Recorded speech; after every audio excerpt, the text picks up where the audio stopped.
Hello and welcome to the Choralosophy Podcast. This is episode 153, Going Deeper on Gender Equity in Music Ed with Dr. Melissa Baughman. In May of 2023, the American Choral Directors dedicated an issue of their Choral Journal to gender inequity in choral music. The research report in this issue was penned by Dr. Baughman from the University of Oklahoma. In the article, she summarizes the current state of research on the topic of women in conducting careers. We learned that most of the existing research in this area exists in the instrumental world, as well as learning that the choral world has a concentration of women in the middle and high school levels, with major disparities at the collegiate level. In this episode, Melissa and I dissect the issues that come up in the research related to gender stereotypes, gender bias, as well as the messy problem of trying to make improvements of access as well as in our understanding of why the disparity exists in the first place. And because I'm annoying, I suggest a lot in this conversation that it might be more than just related to stereotyping and bias. There's also the issue of women's choice and what they want out of their life, which creates this messy problem. So tune in for this nuanced conversation where we go beyond the memes and dig into the heart of an important issue. One of the best ways that you can help this show survive is to use the Choralosophy promo code. And because we love it when things are win-win, it helps me, and it also helps you to enter Choralosophy at checkout so that your program gets a discount, and we also are able to support some amazing companies. So use the Choralosophy code at Sight Reading Factory every time you check out, mymusicfolders.com, Graphite Publishing for sheet music. Ryan Main sells his own sheet music at ryanmain.com, as well as Voce Vista overtone analyzing software, where you can go to choralosophy.com/voce-vista. All the links to all these websites are in the show notes. You can get these amazing products and enter Choralosophy at checkout and get a discount. I'm excited to tell you about Ludus.com, a new platform designed for the performing arts by people from the arts. With Ludus, you'll have access to a friendly, knowledgeable customer success team that's available when you need them. And the best part, there are no setup costs, contracts, or hidden fees. It's 100% free to your program, so why not give it a try and see how Ludus can help you streamline your operations and put the focus back on your passion for the arts. Choralosophy listeners can go to ludus.com/choralosophy for an upgrade for free to their marketing suite. One of my favorite bits of incorrect advice that I got when starting this podcast was, and I quote, "Don't bother starting a Patreon. Choir directors are too cheap to support you financially in that way." I was told that. Obviously, that's not true. Nearly 160 listeners voluntarily, for a free show, chip in $3 or more every month to support the work that we're doing here at Choralosophy. Patreon page is what really, literally keeps this light on that is shining in front of me to make sure that I can continue to do the show forever. So head on over there. There are, of course, various levels that you can join. And at the producer or above level, we have Brian Long, Chandler Smith, Venture Studios, John Warner, Jonah Clixbull, Ulrika Igrain Munoz Alarcon, Angie Schilling, Carlos, David Kowalczyk, James Mock, Jared Hendricks, Kyle Peterson, Max Jackson, Michael Herron, Nathan Hines, Ryan Main, and Steve and Kathy Kakachik. Head to patreon.com/choralosophy and join the crowd. All right, everybody, I am here with Melissa Baughman, and we are going to be talking about issues related to women conductors, women music educators, and issues of equity and where that whole topic stands. I came across an article, research review of sorts, in the Choral Journal. So for those of us in the audience who are international folks, it's the American Choral Directors Association publication. And Melissa wrote an article, which kind of I took as kind of a summary of where we stand thinking about and talking about this topic. So Melissa, welcome. Right. Hey, thank you for having me. I'm excited to talk about this. Good. Before we get there, let's just kind of talk about who you are first. What do you do, and and maybe if you can get to in your story of who you are, why you're so passionate about this topic. Sure. Currently I've been here for about 10 years at the University of Oklahoma, and I'm assistant professor of music education, specializing in choral and vocal. So what I tell people is that I prepare people to be choir teachers, which is the best job in the world. So that's what I've been doing. fun fact, I mean, I'm at a big tier 1 research institution, so people often ask me, what choir do you conduct there? And I don't. So I kind of am in a unique spot where I get to dig into the research side of things, and part of that not being in the game as much. Like, I teach conducting, but I kind of toy around with, I don't really think of myself as a conductor because I don't have that, assigned ensemble to me.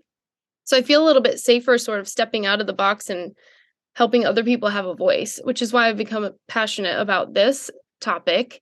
Um, I'm always afraid that I'm going to come off as some disgruntled person, like, oh, we have all these problems. But then I remind, people, I don't technically conduct a choir, so I'm just giving the voice to other people who do. If that makes sense. It totally does. It totally does. And so, and I think thinking about and talking about topics like this, that's a great caveat that you bring in there, because of just being worried about being seen as disgruntled or complaining, because that's an important balance to strike. There is a valid reason why we should look at inequalities or inequities in a structure or in a system and point them out and talk about them, while continuing to balance it with talking about successes and progress. And like, yes, that's not all bad things, but it doesn't mean you ignore the bad things or you ignore the good things, et cetera. It's about talking about where we stand. Exactly. And Mm-hmm. that's what I was asked to do in the article that you mentioned. It's just literally, it is a research review. So I gathered similar studies on the same topic, and my job, I view myself as very unbiased, just put the information out there. So and I take that job very seriously, that role, because I don't want to the second I slip in my own little anecdote, I feel like I lose credibility, and I just want to make sure I'm being the voice for other people as they've reported their stories, and not putting my own, mark on it, because then I feel like it becomes something different. Yeah. Yeah, and no, that's a good point as well. I think people's stories um, are going to be naturally the biased part of a research review, especially when we're talking about qualitative research and the things that people say about their experience, which is a little bit different than within the Choral Journal publication that I referenced. There are some more quantitative articles. They're not your articles, from other people in that same issue, and that's the quantitative side of things, like what percentage of conductors are female and male, and that's that kind of the real raw data aspect of it. Right. And then your article included a little bit more of the qualitative side of things, where it's like people telling things that have happened to them in their life that are important to kind of catalog those things as well. So let's kind of start there, if we could, where in fact I've got the article here in front of me. I circled some spots and wanted to hear some of your thoughts on this. Sure. But one of the things that, like, kind of in middle part of the article, under the gender bias category, you listed some anecdotes of different women who had shared things like, nobody will ever take you seriously, you're a woman with blonde hair. Or another said she was asked if she was on her period when Right. being offered professional critique and getting upset about it, et cetera. Where do Right. those types of stories come from? Is that a story you can share? Yeah, for sure. And that's one thing I wanted to make sure when we talk about qualitative research. I mean, my job in that context, and what my colleagues do in this profession, is we collect all these stories. Usually this was through a survey and or interviews or things like that. And then once we start seeing the same types of answers from multiple people, from a population, that's our job as the researchers, to put those into the themes and find the common thread. And so then it does get some of that more satisfying, like statistical. And it's not numbers, but we're seeing that it happens over and over and over again with women who have never met each other, who weren't like predetermining their answers, but they have these very similar stories, and they're from all over the place, all different stages in their careers. And so then we say, oh, there must be something there. It must be credible if it keeps happening and happening and happening.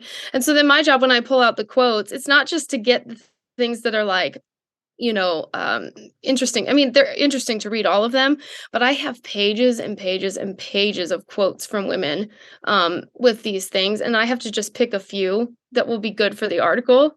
So I Hmm. try to get quotes that represent things that are similar to the themes that I'm finding. It's not just a random like what's going to get the readers, emotional about it. It really is truly a very careful selection of things that I feel like represent more than just that one person, even though it is that one person's little story. And that's where qualitative research gets a little tricky, and that's why it takes so long. Yeah.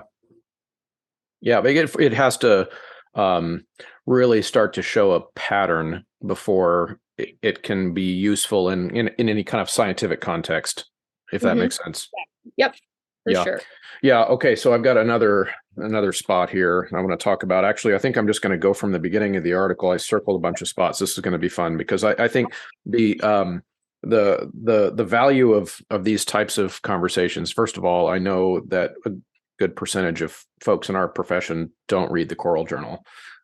They get it and it sits on our counters and doesn't get It read. looks nice, right? Yeah. Yeah, and so I can we'll consider this to be the inclusive way to present this information. Where some people, I actually put myself in this category. I do read a lot, but I also consume a lot of podcasts. I don't just Right. create one. I like while I'm running, it's a podcast. While I'm at the gym, it's a podcast. While I'm doing dishes.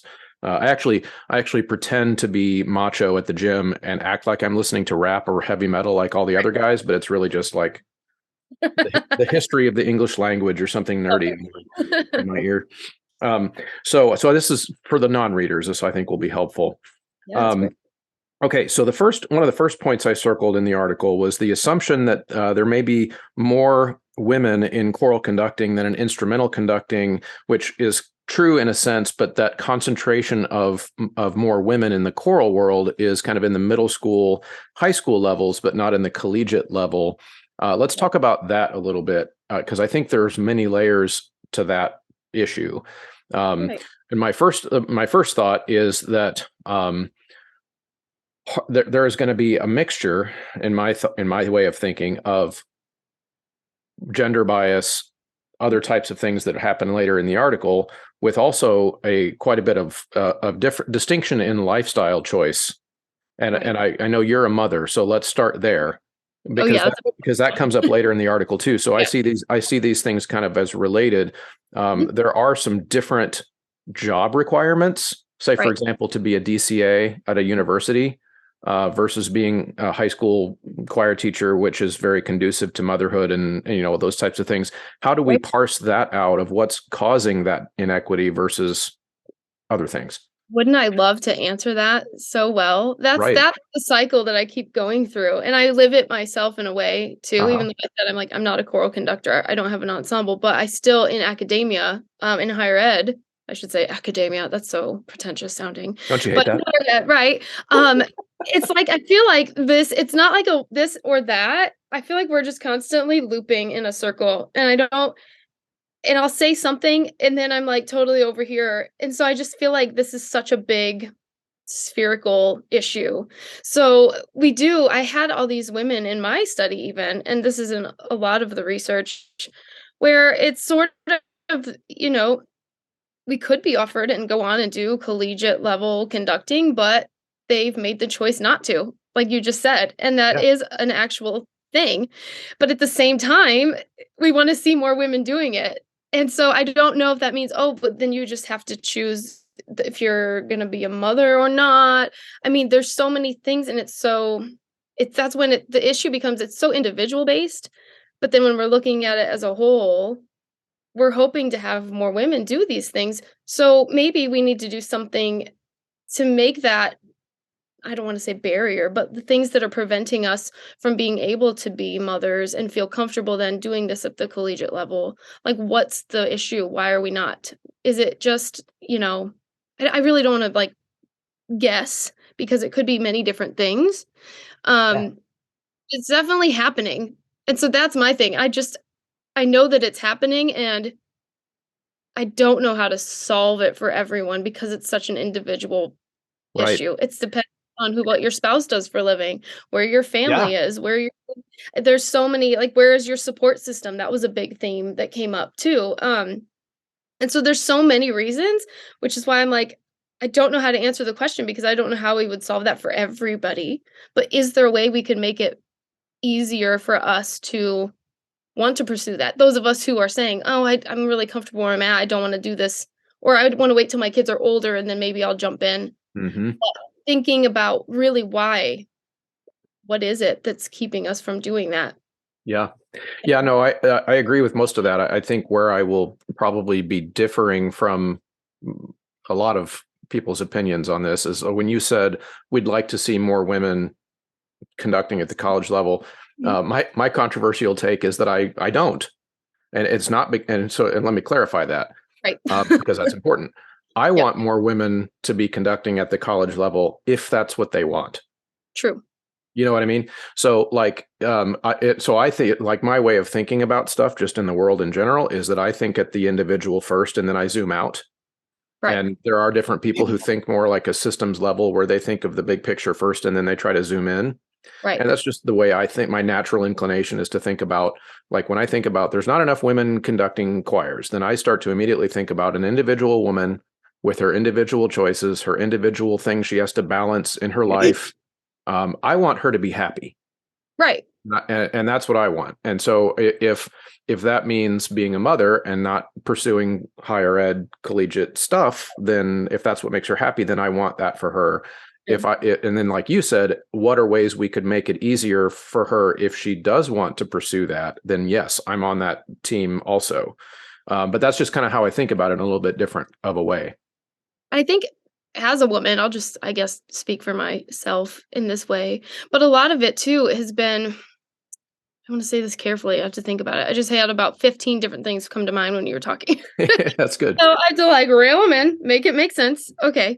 So, I mean, the thing is too, is just there are men out there who are conducting, who are parents. Hmm. And I don't hear the issue as much with them. And without giving a much away, I'm doing a current research study where we included all genders and all, like, just parents, not just mothers. And what we're hearing is like the men were less concerned with being a parent and being this, collegiate level conductor.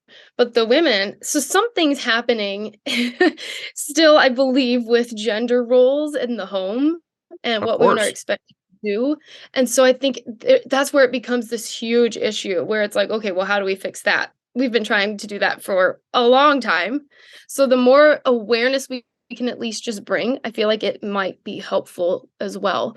I'm lucky I have a husband who gets up with the kids and makes them breakfast and takes them to school after he goes to the gym at like 5 a.m. every day. I tell people that and they're like, wow, you're so lucky. I'm like, but I mean, if it was reversed, you wouldn't really have maybe the same impression, right? Hmm. So we still have a lot of work to do in that regard. I think also women put a lot of pressure on themselves just because we feel like we're going to be judged if we aren't with our kids all the time. And like, I know I have a ton of guilt anytime I leave the house. Like today to come in to do this, my husband works in the summers and I don't. And so he had to take the kids right now. And I was just like, oh no, I feel so bad. I'm so sorry. I'm like, well, and that's on me. That's just on me, and I don't know if that's just being raised as a woman and hearing, "You're supposed to do this, you're supposed to fit in that box," and it works the same for other people too. I mean, men Yeah. have the same kind of things, "Well, you're supposed to be tough, you're supposed to be the breadwinner, blah, blah, blah." It's just we're in a big old mess, and I don't know how to fix it. Well, yeah, it's hard to change 100,000 years of Right, human evolution just right. because we want to. You know, Other things um, too, like leadership styles too for conducting for a long time, at least in my own view. I always really assumed you had to have this, very masculine persona to be in front of an ensemble. And I write a little bit about that. I don't know if I did I think in the lit review yes, here, I but have that circled actually. We're going right, to get okay. there. Yeah, we're Yeah. going to And get so I there. think sometimes we just don't see ourselves in that role. And we're living it up in high school, which is a very demanding job too. I Mhm. mean, there's weekends I did that. I did the musicals, I did the show choirs. I was never home. I didn't have kids at the time.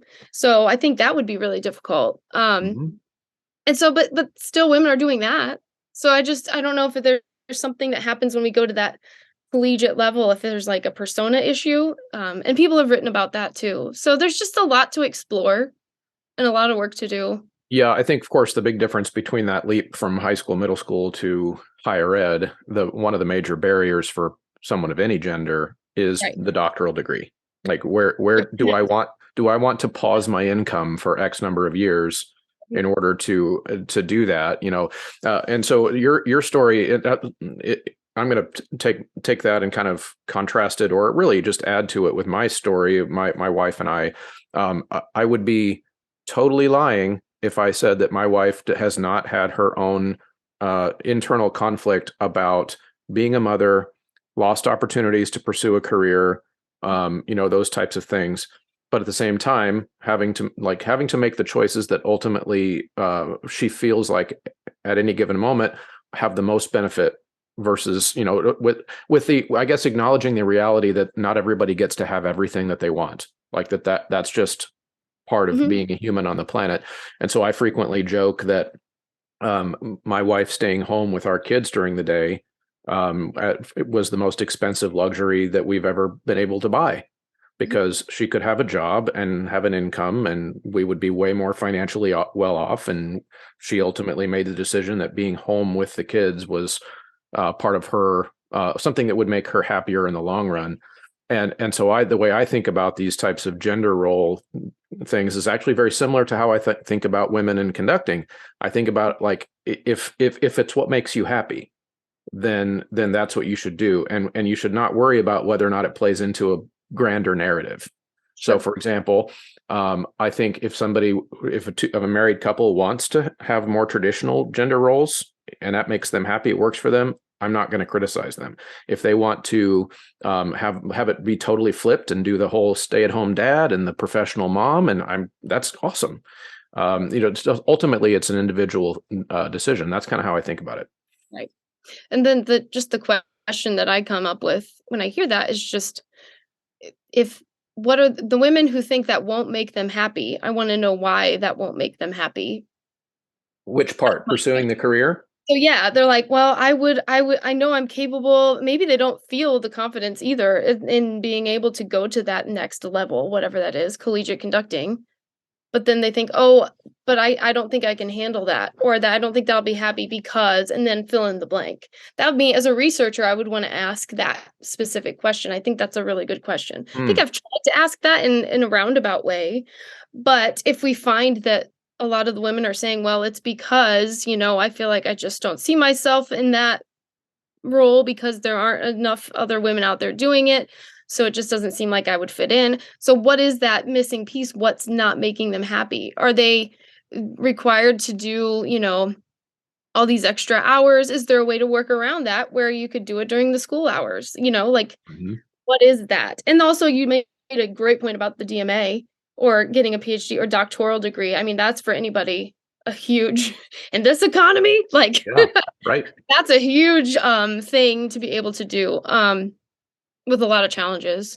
So I just, yeah, that's all. And I'm not even answering anything. I'm just coming up with another question. Is just, I wonder what it is, and that's always the question. If you see someone missing, like even from your own choral classroom, like why are they missing?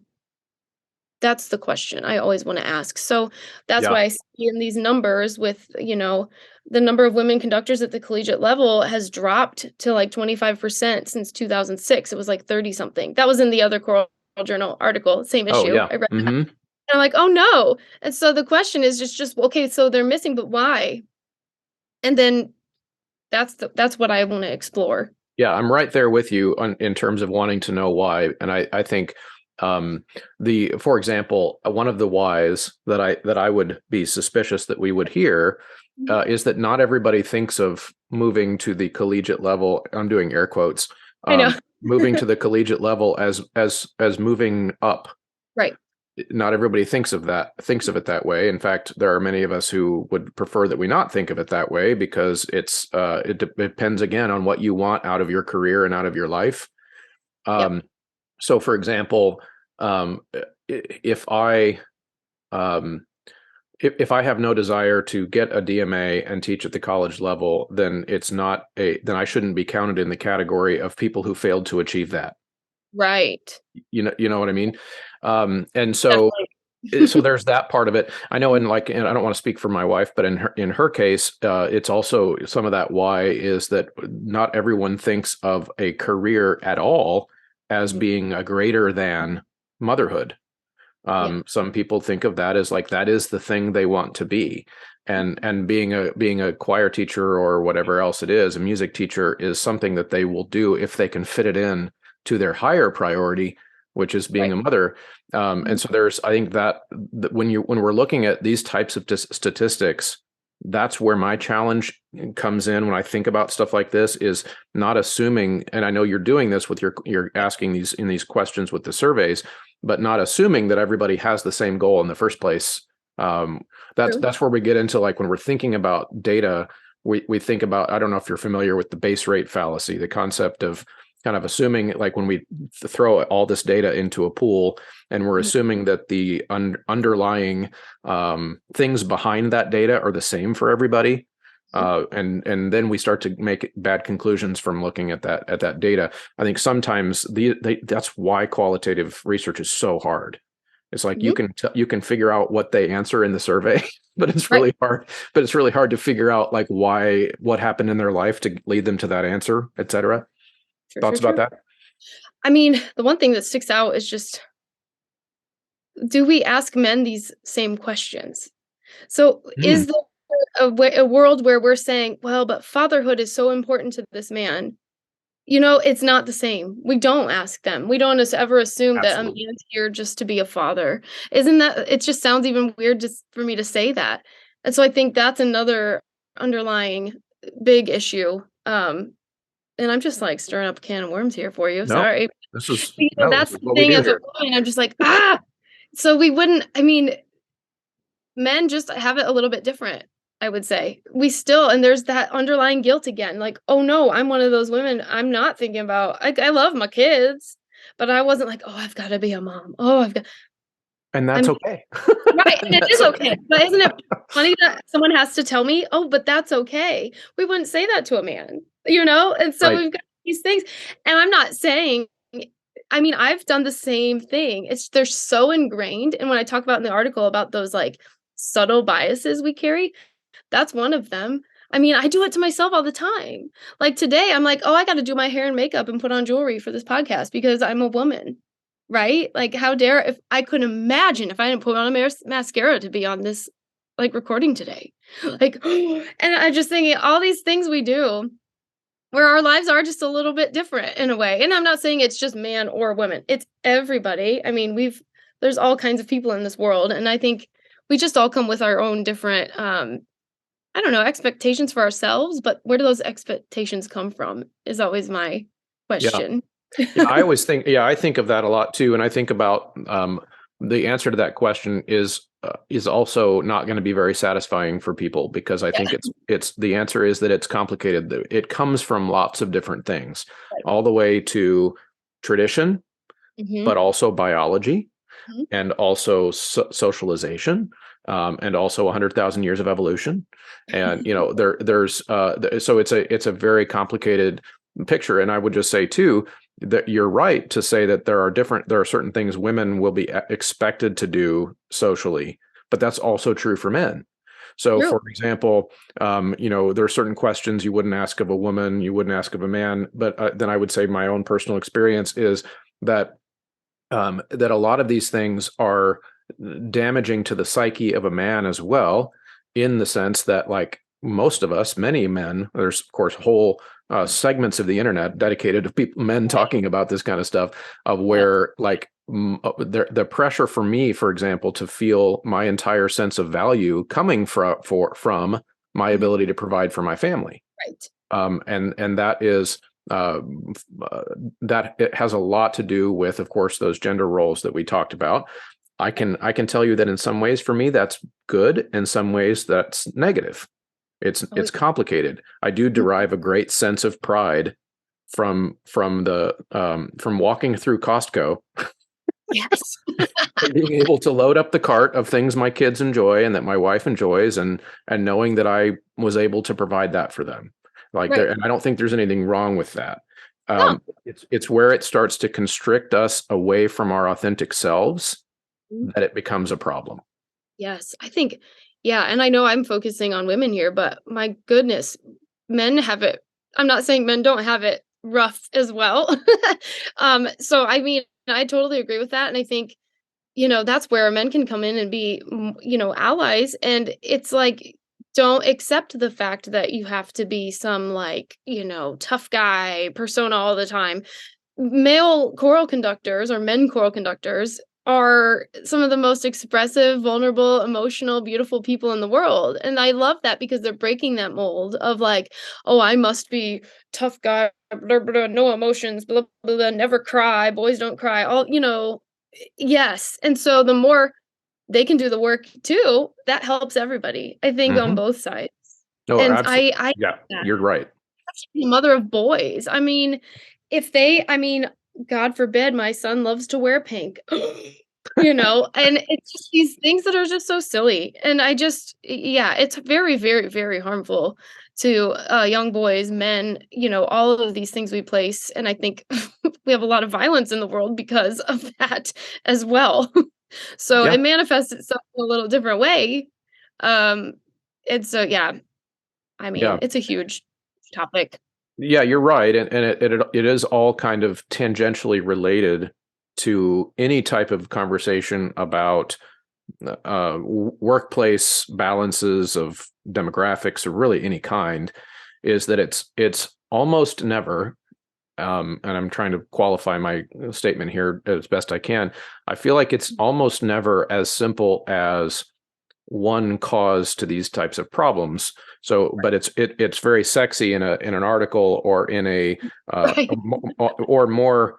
Actually, not even an article. That's not the right target of my criticism here. Really, more of like the way we talk about these types of things in Instagram memes, where Right. like where I'm going to talk about the imbalance between men and women conductors, and I'm going to put this like one cause in the meme because then Right.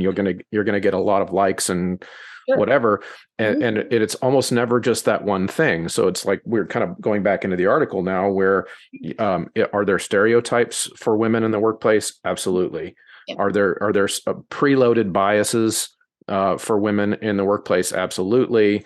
But then there's also all these other things we've been talking about, the realities of life versus what you want versus what you don't want. And all of this starts to create a very messy picture. Yep. And so let's actually go back to one of those parts of the picture real quick, which is this is from the gender stereotypes part of your article, where it says there is pressure for women to adopt a masculine facade Yeah. or leadership style to be taken seriously as a conductor. When you write that or when you're reflecting that, how would you define masculine facade? Right. Oh golly. The thing with just in general, um, I went to Harvard for a workshop once for women in educational leadership. And we had this law professor come in and she was telling us how to be leaders, right? And what she was giving us were all of these, like, what we would say would be like these masculine traits, like, don't smile too much, never cry in the workplace, don't show emotion, And so we've said that. And I think that's so offensive to men because we're saying, oh, to be a man, you can't do any of those things. I do It's those things. really like dogging on you. Like, I don't love that. But, Mm-hmm. we're talking about stereotypes. They're not maybe reality, right? Right. So that's the stuff that we're saying. So like you need, um just it's almost like you can't be friendly to be masculine or you Yeah. can't be nurturing. You can't be all of the things that then we put on women. Oh, you must be nurturing. And if you're not accommodating to me, then you're a B word. Right? And Yeah. that's been in so many research. That specific word has been in so many quotes from participants. So if they don't meet those expectations, like if you don't give a student, a couple extra days to turn something in late because you're not empathetic to them, then you're a bad word. Whereas sometimes they don't see that with their man professors. Mm-hmm. Man professor. But yeah, so I don't know. That's the thing that we've been playing this game, like where we have the masculine and then the feminine, and then can't we all just be kind people and do a good job Well, and and be your authentic self, which I keep coming back to. right. And I Which think we should be kind. Yeah. Yeah, Right. and I think part of it is like you said, you just said how stereotypes are not always reality, and on the flip side of that coin, it's not always reality that pressure that we feel to be a certain way is actually what people expect of us. So, Right. for example, so sometimes somebody might put on a facade thinking that that's what you want, like I want you to do, but Mhm. nowhere in my head do I want you to do that. That pressure is coming from you. Mhm. And sometimes if we're just willing to be our authentic self and let the chips fall where they may, the results could be better than we sometimes think. No, and I think when I do like, I think about anytime I'm working towards equity in any realm, we get these, like, I think we're in a stage right now where we have just growing pains, where you just hit the nail on the head. Like, if we can all just be authentic and not, play into something that we think we should be playing into, which may or may not be there, and we can just, like, everyone just calm down a little bit. I don't know. I don't Yeah. know. It's a very simple way to say it. Then we'd be much better off. But we're still having those internal conversations with ourselves like, "Oh, but, I'm supposed to be this way because I've just been grown up thinking that. I've been grown up. I've Hmm. been taught that as I've been growing up, and not even intentionally. It's just sort of this cyclical thing." I'm saying all these words that I can't say. Yeah. But yeah, No, that makes total sense. yeah, and so it's not even like that's the other thing when I do like and I write things like this, we can sometimes get labeled as like, "Oh, you hate men," and blah blah blah. And like that's not it. That's not it. It really isn't. It's that, I've done this to myself. I've had these conversations with myself. "Oh, you'd be a better conductor if you were, more serious and, smile less." Sometimes I think to myself, "You need to shut up. Stop talking so much. Stop smiling all the time. You're not going to be taken seriously." It's just this like internal dialogue. And I'm doing that to myself. And and I think a lot of us do that. And Yeah. the more that you can hear that from other people, you're like, okay, so maybe I can stop doing that now because everyone else is doing it too. And we're all not correct. Right. Well, for what it's worth, I didn't get man hating out of your article at all. So Thank I didn't pick up that impression at all. The reason I asked about for your thoughts about Yep. like what does it mean to have a masculine facade is just I come across that quite a bit, and I also have made the observation that depends very, very much on context also. So let Sure. me give you a short story. So one of the things that I have gotten as a criticism for my podcasting stuff that I do is I think within the context of male music educators and choir directors, um, I was called once a hyper masculine Joe Rogan style choir podcaster. Ooh. Okay. So in the Yeah. context of other choral men, Mhm. because I have a beard and I'm straight and I have moderately muscular physique, I come It across as does look hyper like masculine. yes. Right. Yep. But to my seventh hour freshman girls class this year, they decided that my entire aura was they started to call me girly pop because A big compliment. yes, and I took it as a compliment. And I told them, I said, "Is it funny that like when I'm on the internet, sometimes I get criticized for being hyper masculine?" And they just laughed because Right. the way I interpreted that scenario was that maybe compared to the men in their lives, I live in the Midwest in kind of a not semi-rural area. Maybe I don't fit the stereotype of what they grew up seeing as a hyper masculine man, but in contrast to other arts people, Sure. Sure, sure. maybe I'm more masculine than the average. Yeah, And so it matters where you come from and what your cultural expectation is too. right. And it should be said, I mean, there's nothing wrong with being masculine as long as as long as it's not in a malicious way or you're causing harm to someone, it's okay to be serious. It's okay to not smile. You don't always have to be so, you know, um, like me, like a people pleaser, like, "Oh my gosh, is everyone feeling happy right now? Oh my gosh, how do I fix that?" Like, know, I've worked on that for myself too. And so I think there's beautiful things that can be taken from both sides and melded into, like you said, a very just an authentic person. And I think for us as choral musicians too, it's just all about connecting with people and understanding that, we all have different stories. We all have different things to bring to the table. And I find beauty in that. And I love that. And so I've tried to do better with myself and my self-talk. Like, for many years I taught choral conducting. I'm like, oh, I'm not qualified to do this. I don't have a group here. Like, what do I think I'm doing? But I'm finally to the point where, like, I don't care what other people think. My students can wave their arms. They're getting jobs. We're having a great time. I've made the class fun. Where in my experiences in undergrad, choral conducting was a very scary class. And I Me had a too. woman teacher, but it was so punitive. Like, if you messed up, you were going to be shamed in front of your whole class. You're going to be asked to sit down. Like, it was just very intense. And I think back and, like, I thought I had to follow that mold. And now I'm just like, no, no, no, no, no. We're going to have a good time and we're going to get rid of the fear. And then, oh my gosh, my students are like happy and they do better and they learn faster because they're not shaking. And Yeah. so all of these things, it can be, I don't know. I feel like, oh, but is that me being too nice, too, feminine, whatever, too nurturing? I just don't care anymore. And that's my authentic self, my authentic self. Yeah.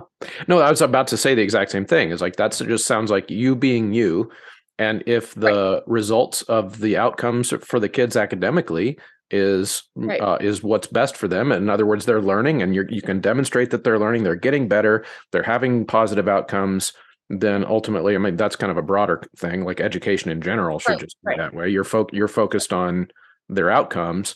Right. But I wish that my undergrad conducting class was more that way. I remember I was the very first time I had to conduct with a baton in Mhm. my undergrad conducting. My hand was was shaking so badly and sweating so profusely that my first downbeat, I threw the baton and hit a soprano right. Like it slipped right Oh, out of my hands. that's horrifying. Yeah. Thankfully, it was the fat end of the baton that actually hit her Oh my in the goodness. head, Right. because that could have been bad. Could have been real bad. Yeah. Just bang into the eyeball. Oh, gross. Uh-huh. Yeah, and it was fear. I was afraid. Right. And looking back on that, it's like, maybe should I have been afraid in that class? Maybe not. If it's a beginning level conducting class. It's the But worst. yeah, you're exactly right. That fear-based leadership too has been falling on, if you're going to choose as that masculine or feminine, we would put that towards masculine, which is Mhm. another, hit on the men. It's just it's silly what we've been doing. And I don't want to say when in my career, but one time I was told, you need to be more almost, they were telling me, like, and this was by a fellow um peer, like, in one of my conducting classes. Well, you need to just be more basically scary in order to get the choir to do what you want. I'm like, no, I can't. I can't do that. That's not my personality. And so I was trying to, like, mask my own personality, which is very bubbly and funny and silly. And so I struggled so long and I did a terrible job. And I'll just say it was in grad school. I feel like I did a terrible job because I was just struggling with who the heck do I want to be in front of my choir? And it was like, do I want to be, scary? Do I want to be nice? And what am I allowed to be? It was all of these things. And I think that right there can stop a lot of women from going into conducting too, because they just are like, well, I don't understand how I fit, because we still are breaking this mold. And I see it more and more now where um, kind of that old school method of being a scary, masculine, air quotes, conductor is like, nah, we don't do that anymore. Thank goodness, right? Yeah. Isn't it more fun to not? Yeah, and I think what you're hitting at there is that in many cases, again, taking this just to broader education beyond just Mhm. choral music, but how Right, often do we tell someone to teach a certain way based on what worked for us, right, rather than asking them to explore figuring out something that would work for them based on their authentic self? right. And I don't think people mean to do that. There's an assumption that, like, oh, well, this is a thing I did in the classroom and it worked for me. Mhm. And so, this is something I have to be very careful about when I present stuff on this show that is more like in the classroom how-to stuff, is Mhm. I'm really careful to, like, to qualify that with, this is something that has worked for me. I want you to think about ways that it could work for you, and probably some parts of it that wouldn't work for you, and you just throw that away. Exactly. I think that conducting style would fall into that category, I think. I think we do a lot. I mean, we talk about modeling a lot in choral singing. We use modeling as a teaching tool all the time. And just in education in general, we kind of teach how we were modeled. I mean, what we model at how we were taught, and then that we sort of just become ingrained. Like if you're going to teach a voice lesson and you had a voice lesson, you're probably going to try the things that worked for you or Mm-hmm. in the same choral setting. And so I think that's okay. We're not bad people for doing that. I think that's very natural.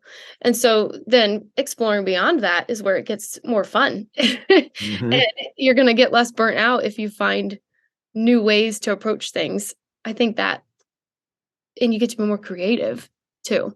So I always tell my students that too. I mean, you don't just teach how you were taught or how I'm even teaching you now. Go try this, and this, and this, and this. So that's why we go observe other teachers. That's why we like introduce ourselves to other ways of doing it. And I think that goes for anything in education. Yes. And you pick and choose the things for your toolbox that you think makes sense Right. for And you. right. Yeah. And don't try to fit into that mold of that teacher who's not anything like you. You don't have to be like that. And if you're not like that, that doesn't mean you're a failure. Yeah. Oh, I've had so many students. I've been teaching in public school 9 through 12 for 20 years now. And I've had so many music ed students or kids toying with music ed as Mhm. their thing. And it's not an uncommon thing, especially when they're still in high school thinking about what they want to do. I kind of like the idea of being a music teacher, but I don't know if I could ever be like you, Mr. Muntz. Right. I'm like, don't, no. Right. Yeah. I don't want you to be like me, Yeah. that like not all music teachers are supposed to be the same. Right. And, then we can have that conversation. Right. It's about, about taking things from you. You will take things from me, from things we did while you're in high school, and you'll Right. ignore a lot of those things too, as you figure out who you are as a teacher, et cetera. And then that usually makes them feel better. Right. And I love to tell my undergrads, I'm like, I was not, I have these amazing undergrads who are go-getters. They're doing all this stuff. I tell them when I was an undergrad, I didn't do anything extra. I was not, I mean, I got good grades, but I would have like laughed in your face if someone told me that I'm like teaching other people to be teachers today. Like I would have been like, no way. I was like, no, I'm just gonna be, this is my fallback. Like I really just want to be on Broadway, but I'm just gonna be a teacher forever. I was not passionate about it at all.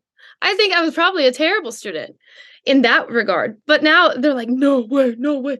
So it's hard. We do that to ourselves a lot. We just think, oh, I could never do that because I can't see it now, which means I could never do it. It's that all or nothing thinking. Right. Not to be a therapist right now, but like, I've had to stop myself with that too. Just because you don't see it now, or because you don't think, oh, I'm going to be just like my teacher. Oh, I can't do it at all.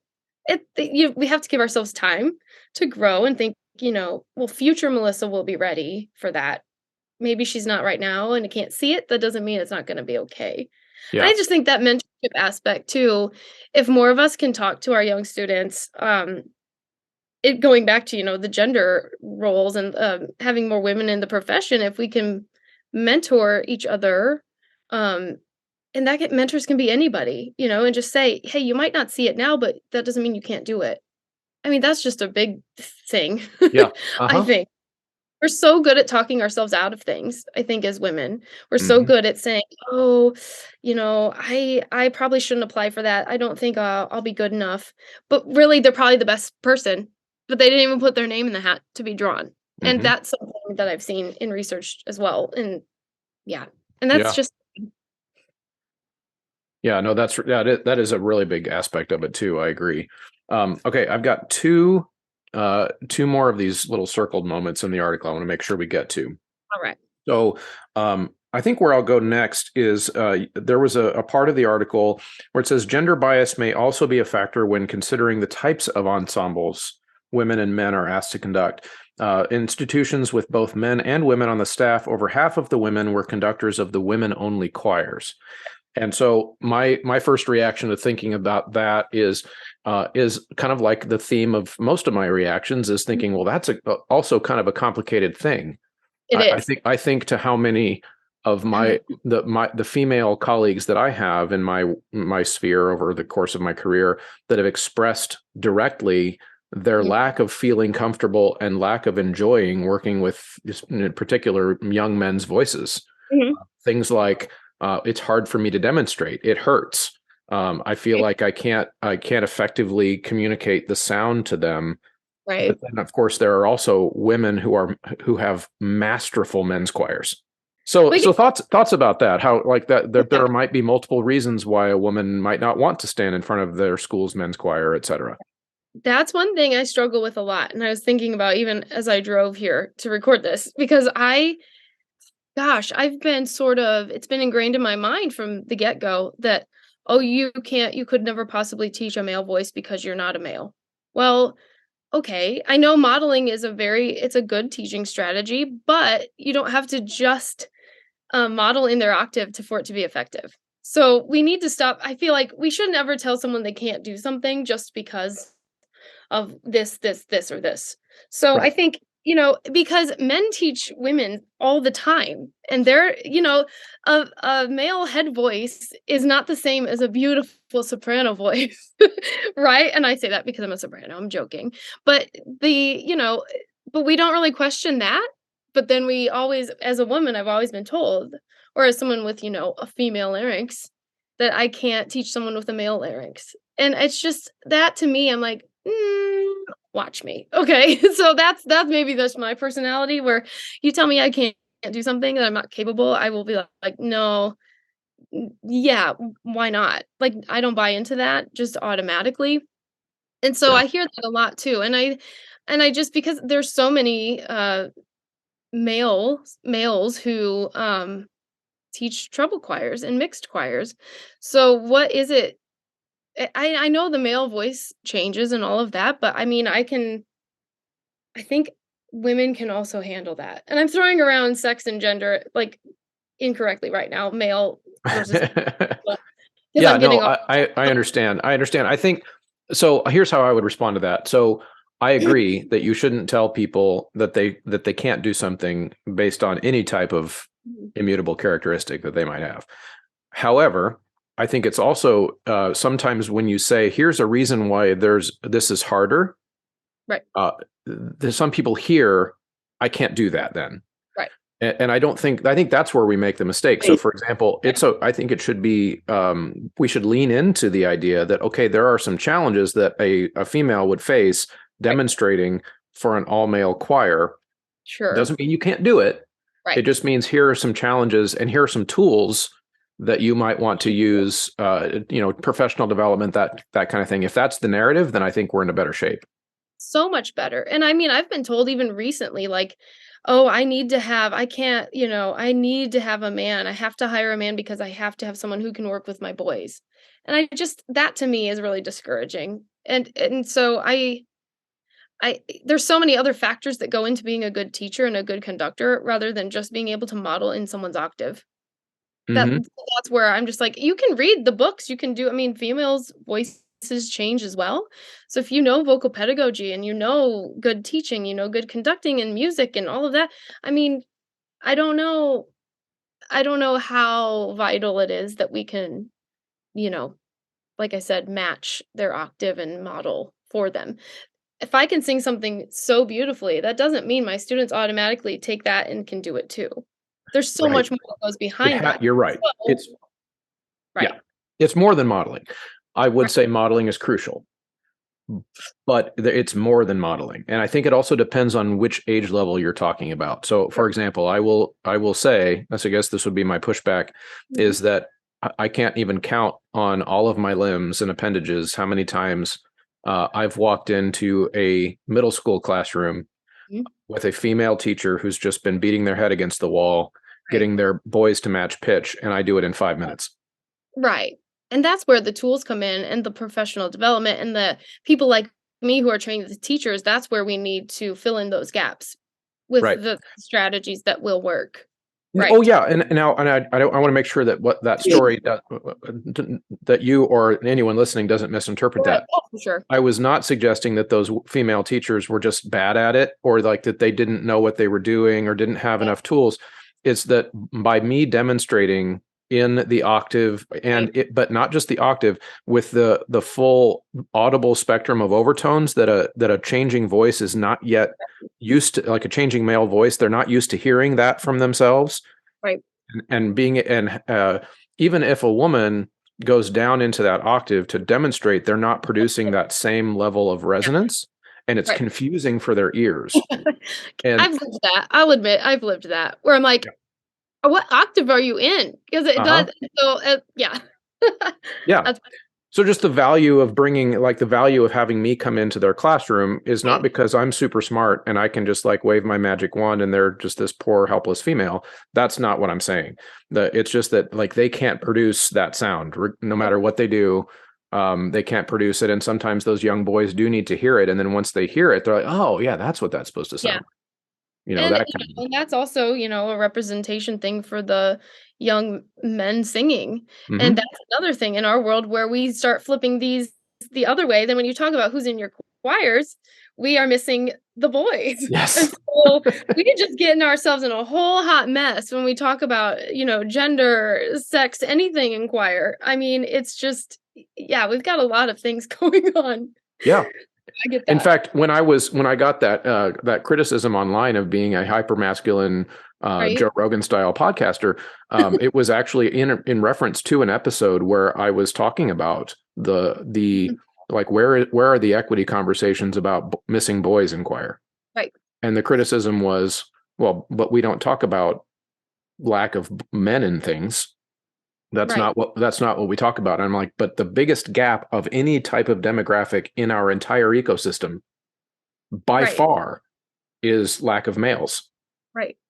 And so it persists. Yeah. Right. Yeah, which brings also, that's an interesting point, and this might be a good way to kind of put a bow on this whole thing for kind of us to bounce this around. As I mentioned, base rate fallacy earlier. Well, this is another great example of that. If we are now in the article that you're writing, we're talking about a disparity in female conductors, particularly at the upper levels of choral music education, the higher ed, et cetera, and that's drawing from a pool that's already mostly female. So that's an interesting way to think about it too. Like we already have less boys ever stepping foot into a choir, and yet the result when we get to the higher end is that we're even zooming in and those boys. And I've had so many theories about that my whole life, and I want to hear your thoughts about it, which is that we as boys in choir, we get taught from the earliest ages how crucial we are to the choir. That's true. And girls get taught that they're expendable. Right. It is Thoughts? So true. Thoughts? I'm glad you said that and I didn't have to say that. I've read that before, and that's where I don't want to come off as a disgruntled. So that's like you pulled the big ally move right there in saying that for me, so that I didn't have to say it and sound like a whiny woman. Well, good. I'm glad. That would even acknowledge that, it would be game changing. I think just even, I'll just say I'm kind of going on a tangent here, but I went and I was doing this research. I did this other research article where I collected participants, did all this stuff. And I had a man choral conductor say, oh no, there's just as many women. And I'm like, well, no, I'm doing actual research, not like Google searching, but peer reviewed, IRB approved research where I've collected the numbers and like, these are the numbers. And he's like, oh, well, yeah. And then just blew it off. I mean, we do that. That's like, no, at least recognize that we have these issues. That's the first step. It's just believing us when we say, and that was just a number thing. But then what you bring up with like, I mean, we have less boys in choir, but then when we move up and up and up and up, they're just feeding up to the top, air quotes, right? Yeah, right. And why is that? And maybe you're onto something. And I mean, you're not the first one to say that. And so I don't know. I don't know how to fix that. Yeah, well, I don't, and this is where it's complicated because I don't know that there is a quote fix. Right. I think there are ways to make it better incrementally over time. And a lot of people don't like that as an answer to fixing things. They like, I want to see the results now, that kind of thing. But ironically, I see the way to fix that is to focus more on the needs of young boys when they're entering the choral program. For example, if we were to focus more of our professional field's energy on Mhm. what the boys need, Mhm. ironically, I see it as a benefiting the females down the road. Because if we were to somehow figure out a way to not have like a 3-to-1 disparity girls to boys in most middle school and high school choir programs, then we wouldn't be ingraining male privilege in the boys nearly as much. So Yeah. I can't think of how many times in my choir program, if I'm being really honest, Right. that I have let boys get away with certain things Mhm. that I would not let a girl get away with because I need their low voice. Right. I know.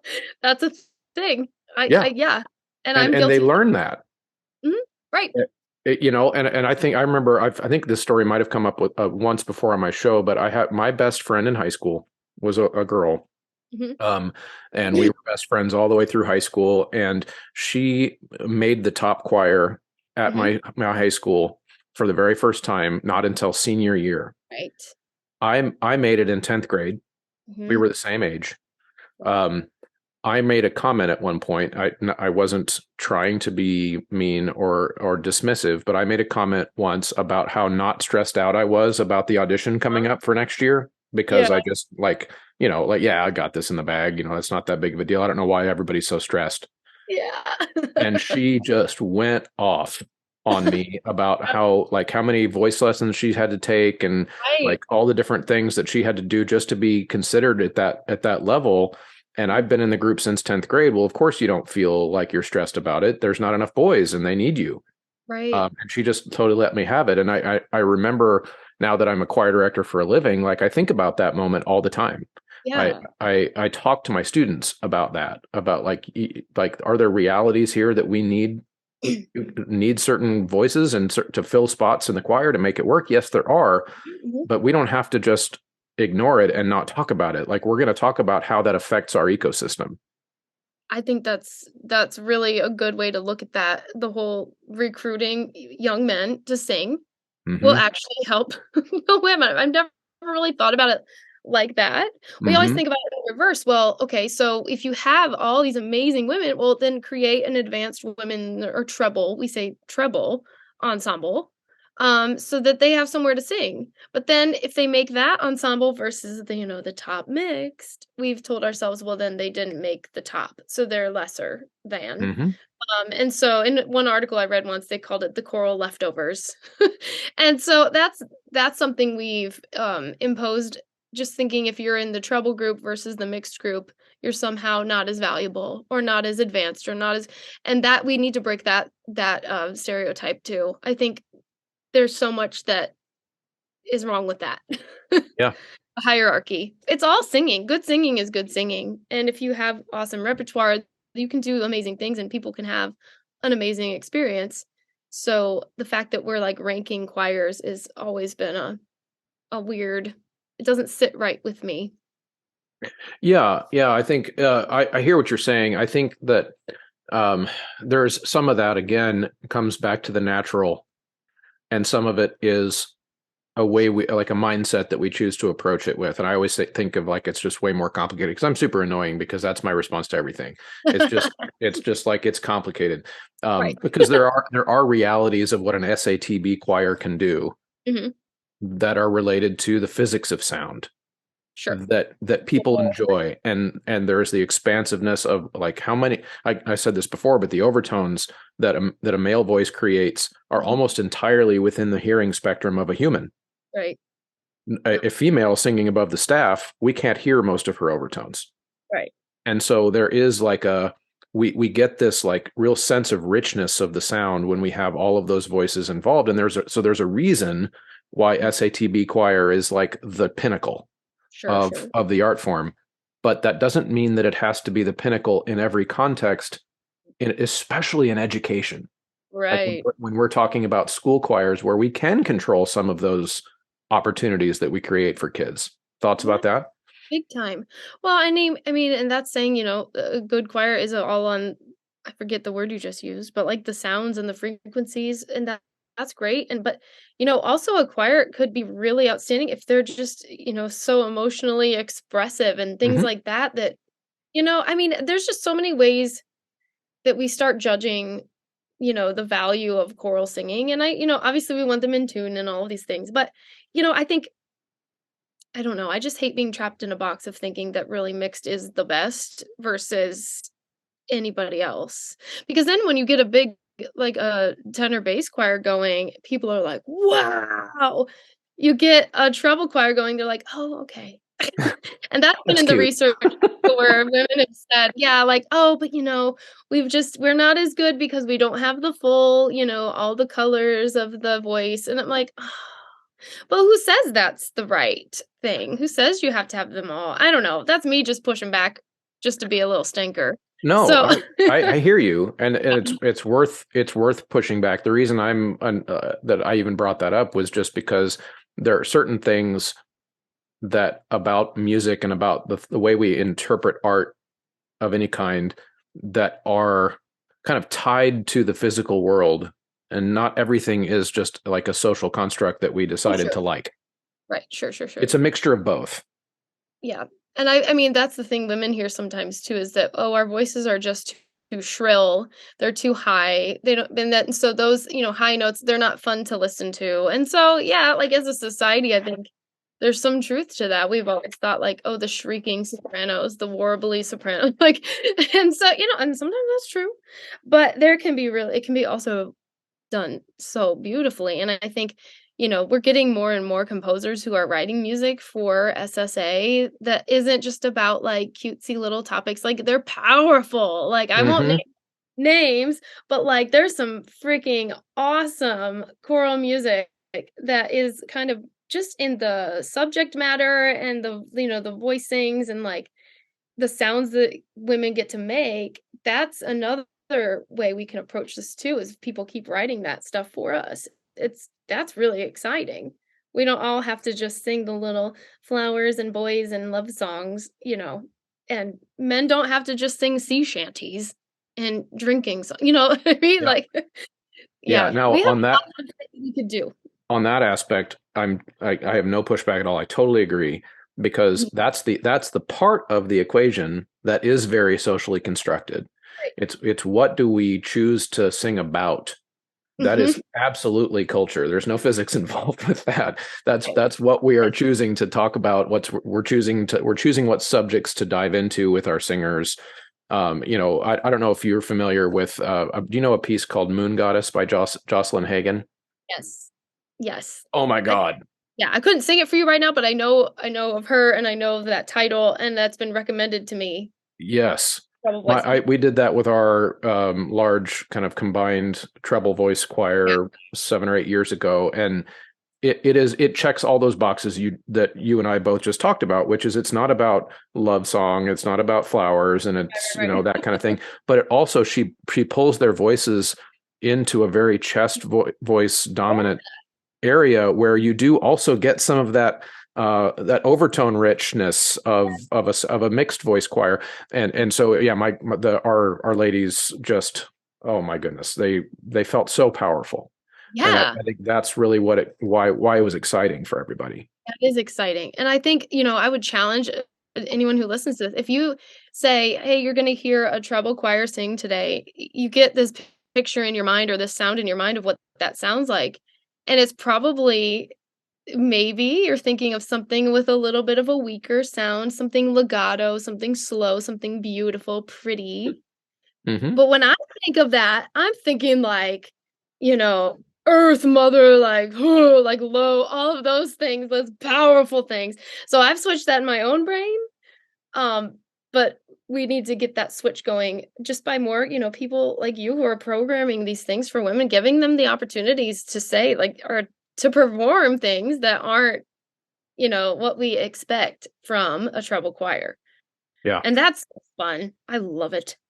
Yeah, I no, do. exactly right. And I think that's, if anything, that's a way we can kind of think about the theme for this whole conversation on the way out today, because Right.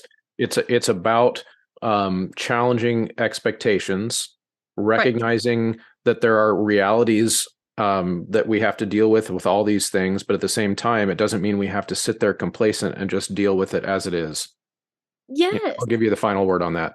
All right. And I just want to say, I mean, the thing I know Choral Journal has gotten some pushback with publishing all of these, and being accused of just like, now we're just making issues up. Like, now we're just making things up. I mean, Mm, I would like to encourage everyone to just listen to this stuff in these stories without being defensive and not, people who are sharing their stories aren't necessarily trying to blame someone. It's just we're trying to share this in a way so that people understand what's happening so that we can just move forward and do better. And that's the key. It's not, a lot of times if people are confronted with something, they just immediately, I mean, I do it myself. I'll get defensive and be like, oh no, I've never done that. I would never do that. Doesn't mean it's not happening. And it doesn't mean I really haven't done that thing. And that's just very uncomfortable for people to, address within themselves.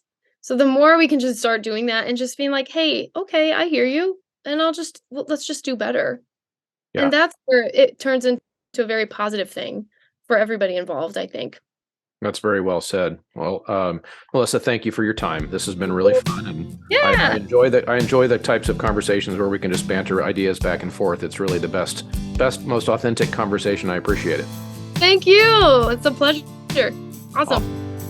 Thank you, as always, for sticking around to the end of an episode. I hope you had your thoughts provoked and had some ideas to chew on in that episode. It's like Melissa said at the end of her article in the Choral Journal. She's hopeful that by putting this information out there, she's able to inspire people to think about this more and think about ways that we can make the world that we inhabit more accessible to everybody. And I share that desire as well. That's one of the reasons I wanted to have this conversation. I think in order for us to do that, we have to be open to being inclusive of everyone. And that includes the woman or the man or any gender who wants to pursue any type of avenue within choral music education. I think it ultimately comes back to the idea that I expressed in that conversation that moving to the collegiate level is not always moving up. Ultimately, we want everybody to find their niche. That is the goal, and that's hopefully one of the things that we try to accomplish here in Choralosophy. So on the way out, don't forget to like, share, go to Choralosopher's Facebook page and join the conversation there. Go to the Patreon page and join. The links are in the show notes to all of the websites that affiliate with the show, and you can drop the Choralosophy checkout code in there to save some money. Thanks, everybody. Enjoy doing the show for you. Thanks for listening.